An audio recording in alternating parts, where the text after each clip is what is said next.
मैं डॉक्टर सुनीता कुलश्रेष्ठ, सह आचार्य MSc college Bharatpur, आज MA प्रीवियस के द्वितीय प्रश्न पत्र में जो मध्यकालीन काव्य है उस पुस्तक में से आज मीरा जो हमारी कवयित्री हैं उनके काव्य सौंदर्य के बारे में आज आपको जानकारी दूंगी।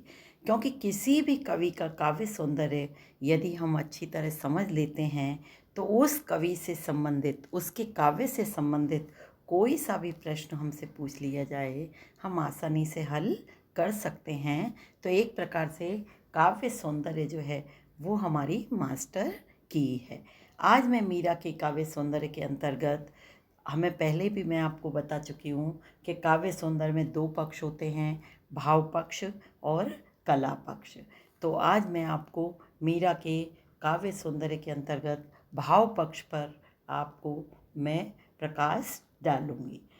सबसे पहले मीरा के बारे में जान लेना आवश्यक है कि मीराबाई का जन्म संवत 1555 विक्रम के लगभग जोधपुर राज्य के चौकड़ी नामक ग्राम में हुआ था। इनके पिता का नाम रत्न सिंह था और इनका विवाह उदयपुर की महाराणा भोजराज के साथ हुआ था। मीरा को बालकाल से ही गिरधर गोपाल से प्रेम था, जो जीवन में बढ़ता ही चला गया और अनेक विघ्न बाधाओं के आने पर भी उसमें कोई अंतर नहीं आया।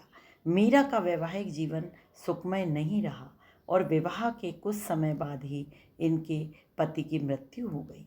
इनके पति की मृत्यु के बाद मीरा को संसार से अत्यधिक वैराग्य हो गया और ये सांसारिक लज्जा को छोड़कर साधु संतों के साथ नाचने गाने लगी और हरि कीर्तन करने लगी। इनके देवर को ये बात अच्छी नहीं लगती थी, अतः उन्होंने मारने के लिए सांप तथा विष का प्याला भेजा, किंतु मीरा का कोई कुछ नहीं बिगाड़ पाया, क्योंकि मीरा जो है उसके ऊपर कृष्ण की पूरी कृपा थी। और अब हम देखेंगे भाव पक्ष। भाव पक्ष के अंतर्गत आपको उनकी जो विषय वस्तु है, अर्थात उन्होंने जिन बिंदुओं को लेकर के चर्चा की है, जो उन्होंने पक्ष चुने हैं, जैसे वर्णन का क्षेत्र हम देखें, मीरा कृष्ण की भक्त हैं और उनका सारा संसार कृष्ण के ही चारों ओर घूमता रहता है, अतः उनका सारा काव्य कृष्ण से ही संबद्ध है। इसमें कृष्ण की भक्ति, प्रेम, विरह तथा संयोग के चित्र पाए जाते हैं। सांसारिक दुर्व्यवहारों के प्रति होने वाली भी ध्वनि इनके पदों में यत्र तत्र हमें दिखाई देती है। देखिएगा, मीरा ने कहा, अब तो बात फैल गई, जाने सब कोई, मीरा राम लगन लागी, होनी होई सो होए। ये इनकी इससे पता लगता है कि मीरा की कृष्ण के प्रति किस प्रकार की अनन्य भक्ति भावना है, वो सर्वस्व अपना कृष्ण को ही मानती हैं। अगला, भक्ति भावना। मीरा की भक्ति गोपी भाव की है। ये कृष्ण को अपना पति मानती हैं, उनके सिवाय ये किसी और को अपना नहीं समझती हैं। मीरा के पद से ही पता लगता है, उन्होंने कहा है, मेरे तो गिरधर गोपाल दूसरो न कोई, जाके सिर मोर मुकुट मेरो पति सोई। इनकी इच्छा है कि इनके प्रीतम अपने सुंदर सांवरे रूप में सदा ही इनके नेत्रों में बसे रहें। देखिएगा कितना सुंदर चित्रण। बसो मेरे नैनन में नंदलाल, मोहिनी मूरत सांवरी सूरत, नैना बने विशाल। मीरा की भक्ति में प्रेम की प्रधानता है। इनके प्रेम में भावों की तीव्रता, कोमलता और मधुरता है। उसमें हृदय में निरंतर उठने वाली प्रेम की पीर की स्वाभाविक गति और वह लोक दिखावे से सदा दूर रहती हैं। मीरा के प्रेम में विरह की पीर और संयोग का आनंद तथा भक्ति की आकुलता दृष्टिगत होती है। वियोग वर्णन। मीरा का वियोग वर्णन स्वाभानुभूति वाचक है। इन्होंने स्वयं अपने वियोग का वर्णन किया है, अतः इनमें जितनी तल्लीनता, अनन्यता तथा भावुकता है उतनी अन्य कवियों के वर्णन में नहीं। अन्य कवियों के वर्णन यहाँ कल्पना तथा वाक वैचित्र्य का सहारा लेकर आगे बढ़ते हैं।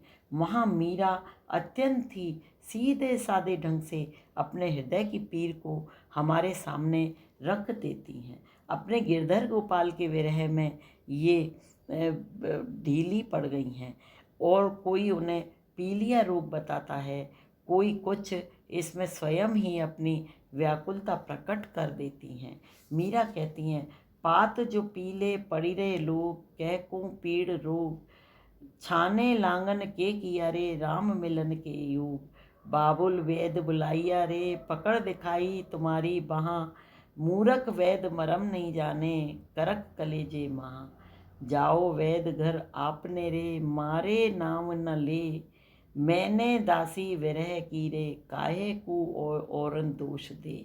यानी प्रिय के विरह में मीरा को चैन नहीं पड़ता है। वह कभी मंदिर के अंदर और कभी आंगन में आ जाती हैं। वह घायल की तरह घूमती फिरती हैं और उन्होंने उसकी जो व्यथा है वो कोई उनसे पूछता है। मीरा कहती हैं, बिन मंदिर खिन आंगन रे, खिन खिन ठाड़ी होए, घायल जो घूमूं खड़ी, मारी व्यथा न बूझे कोई। यानी उन्हें अब उनकी व्यथा को कोई पूछता नहीं है, वो इस बात को चर्चा करती हैं। प्रतीक्षा करती करती मीरा हार गई। ऐसा प्रतीत होता है कि उसका प्रिय उसे भूल सा गया है, अतः उसके पास संदेश भेजना आवश्यक हो गया है। मीरा भी एक कौवे के द्वारा संदेश भेजती हैं। जैसे हम अब देखते हैं कि कौवा जो है, कौवा, कोयल, पवन, ये संदेश भेजने के एक परंपरागत दूत माने जाते हैं। वह संदेश जो भेजती है वो मौन है। उसके अंतर में मीरा की वेदना तथा विवशता छिपी हुई है। कड़ी कलेजे में धरूरे, कौआ तू ले जाए, ज्या देस्या मारो पीवे बसे, रे वे देखत तू खाए। यानी तू वहाँ चला जा जहाँ मेरा प्रिय रहता है, मेरा कलेजा लेकर के। संयोग वर्णन। मीरा केवल अपने गिरधन के वियोग में दुखी ही नहीं है, उन्होंने उनका सुखद संयोग भी पाया है। यद्यपि मीरा ने लोक लाज को छोड़कर गिरधर को अपनाया, उसकी बात चारों ओर फैल गई, पर उसके इस मिलन में शालीनता और शिष्टता है। उनके संयोग वर्णन ने कहीं भी मर्यादा की सीमा को नहीं लांघा है। यही कारण है कि उन्होंने कहीं भी आलिंगन तथा चुम्बन आदि का वर्णन नहीं किया है। इसमें आत्मसमर्पण की भावना की अधिकता और प्रतिपादन की चिंता का अभाव है। वास्तव में जो गिरधर के रंग में रहती हैं वो उसे किसकी चिंता है। वो मीरा कहती हैं, मैं गिरधर रंग राती, पंच रंग चोला पहर सकी रे, मैं झिरमिट खेलन जाती, ओ झिरमिट में मिलो सांवरो, खोल मिली तन गाती, जाऊन पिहरिए जाऊन सासुरिए, हरिसु सैन लगाती। मीरा के प्रभु गिरधर नागर, हरि चरना चितलाती।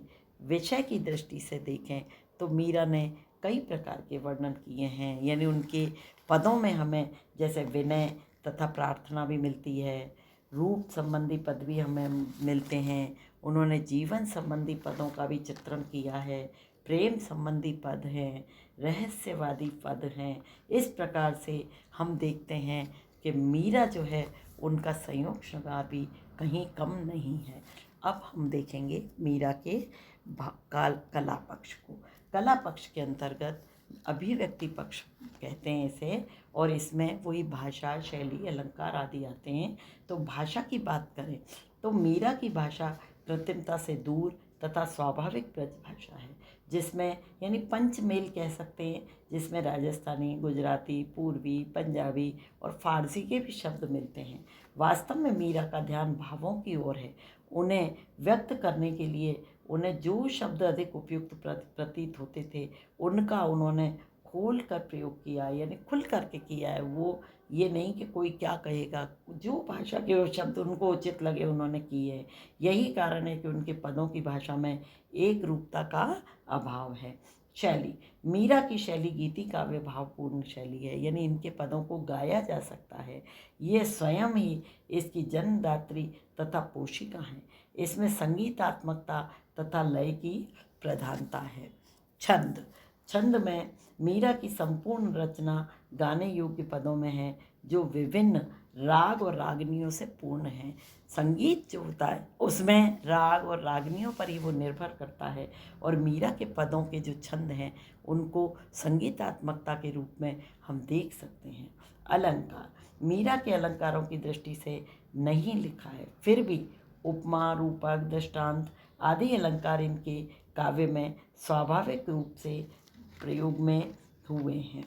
और मीरा जो हैं उनके उक्त गुणों के कारण ही उनका नाम हिंदी के गीतिकारों में सबसे पहले लिया जाता है।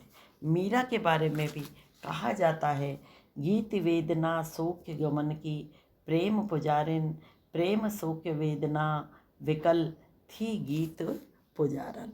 इस प्रकार से हमने देखा कि मीरा जो हैं वो किस प्रकार के काव्य की रचना करती थी। धन्यवाद।